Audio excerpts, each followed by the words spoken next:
Hi, this is Dr. Gregory Sadler. I'm a professor of philosophy and the president and founder of an educational consulting company called Reason.io, where we put philosophy into practice. I've studied and taught philosophy for over 20 years, and I find that many people run into difficulties reading classic philosophical texts.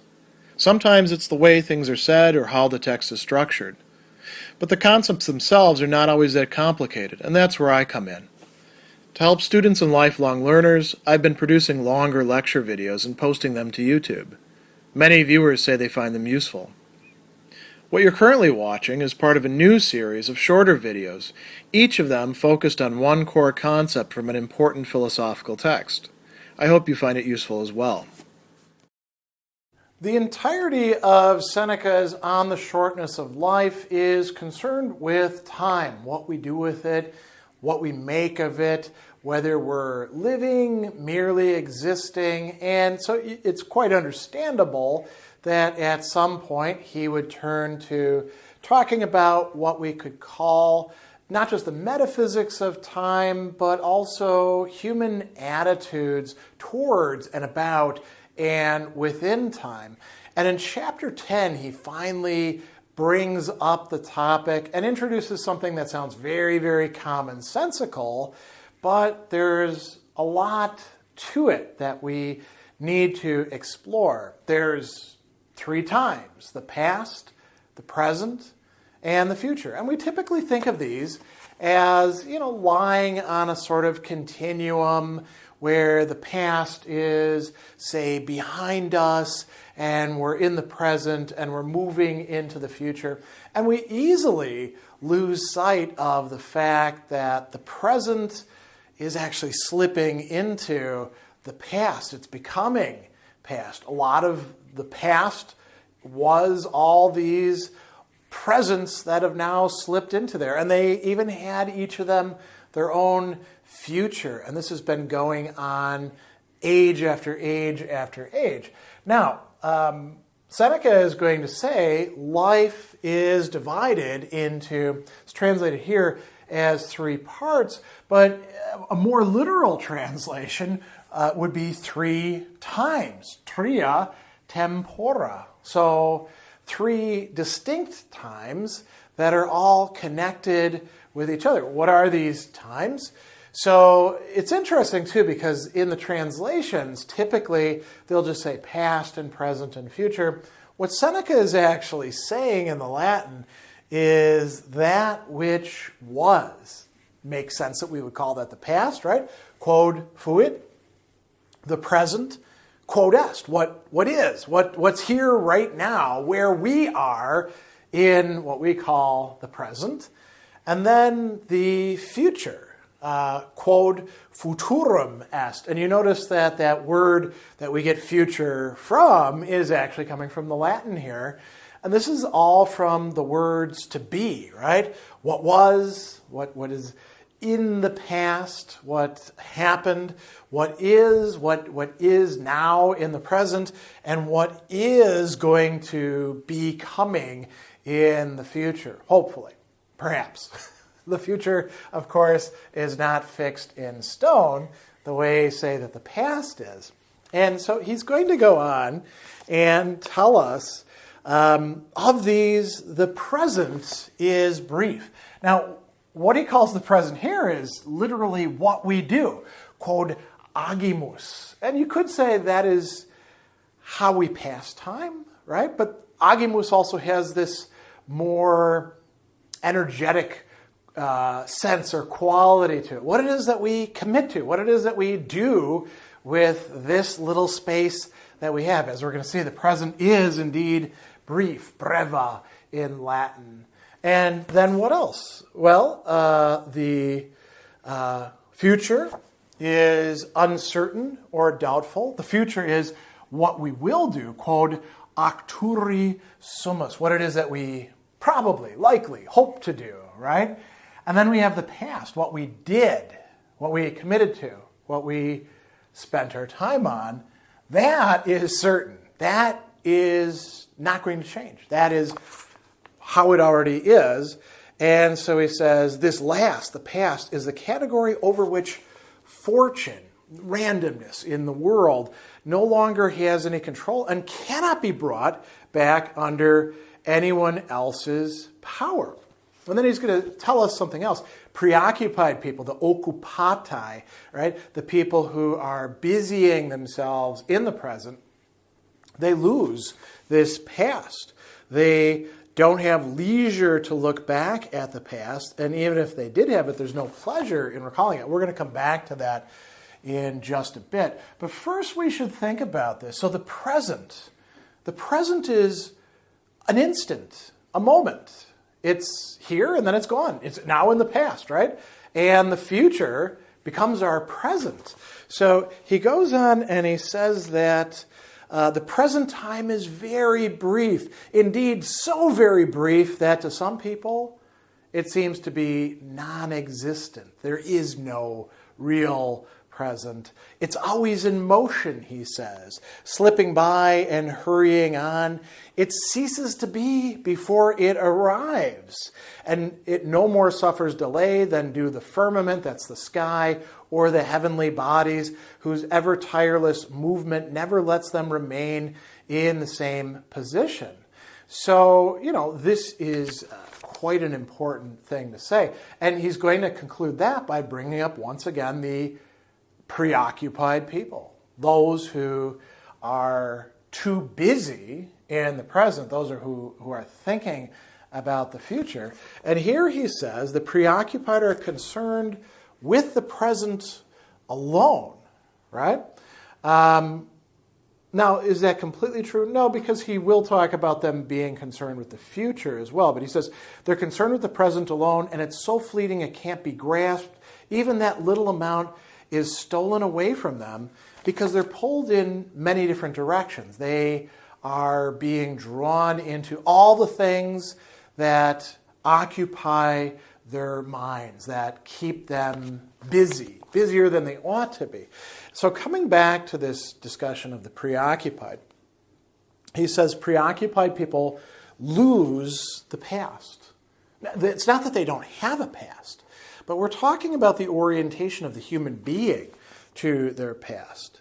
He says that they don't have the time to look at it, and if they had, there's no pleasure in recalling something regrettable, something bad. They're unwilling to turn their minds back to times badly spent. They dare not revisit the past because their vices become obvious in retrospect. Even those that insinuated themselves by allurement of momentary pleasure. No one gladly casts his thoughts back to the past except for the person whose every action has been subjected to his self-assessment, which is infallible. A person who's been ambitious, arrogant, unrestrained, treacherous, greedy, lavish.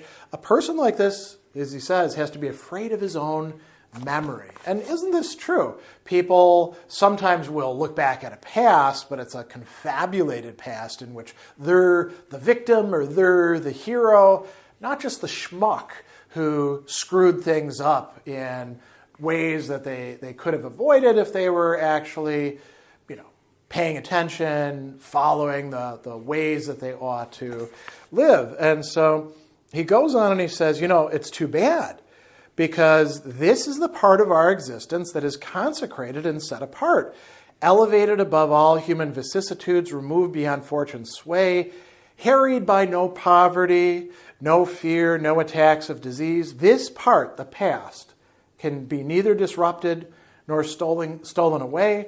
Our possession of it is everlasting and untroubled. He says, days are present, only one at a time, and these only minute by minute. The present, very hard to hold on to, right? And, you often hear people saying, just live in the present. Only pay attention to the present. Don't worry about the past. Seneca is saying, that's foolish. The past is your possession. Obviously you can't be in the past, but you can direct your memory to the past. Days are present only one at a time, but all the days of time past will attend you at your bidding and allow you to examine them and hold on to them at your will. But this is something that preoccupied people rob themselves of the time in the present to do in relation to the past. He says, it takes a tranquil and untroubled mind to roam freely over all these times of life, but preoccupied minds cannot turn around and look backward.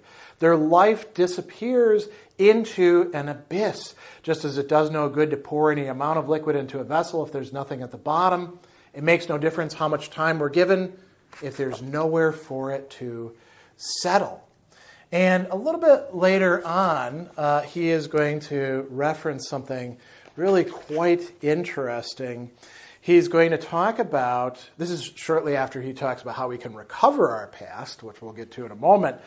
He says, for those who forget the past, and forget the past here, praeterium obliviscentur, right? So to be oblivious to lose sight of what went before, right? What happened in the past. Those who forget the past or disregard the present, neglegunt, right? Neglecting the praesentia, the things that are here in front of us, and who fear the future, de futuro timent. Temere is to fear, to have anxiety about. Those who do this, he says, their life is very brief and very troubled. When they reach the end of it, they realize too late that they've been busied so long in doing nothing, in accomplishing nothing, in holding on to nothing. And he says, and the fact that they sometimes pray for death need hardly be taken as evidence that their life is long. They're affected by fickle feelings that rush them into the very things they fear. There's no reason to find evidence they live long in the fact that the day often seems long to them. Sometimes they're bored. Sometimes they're anticipating what's going to happen, and they're preoccupied with that. And they can't actually, they can't enjoy the past, but they can't even enjoy the present that they're in. They need to get through it right away. And then when they get through it, now they've lost it. They can't get it back. So this is, some very important ideas. What is Seneca saying we ought to do? How can we remedy this? Through wisdom. Through, relying on the wisdom of others, which we can connect with, and developing wisdom ourselves. He says that the sage's, the wise person's life is ample in scope.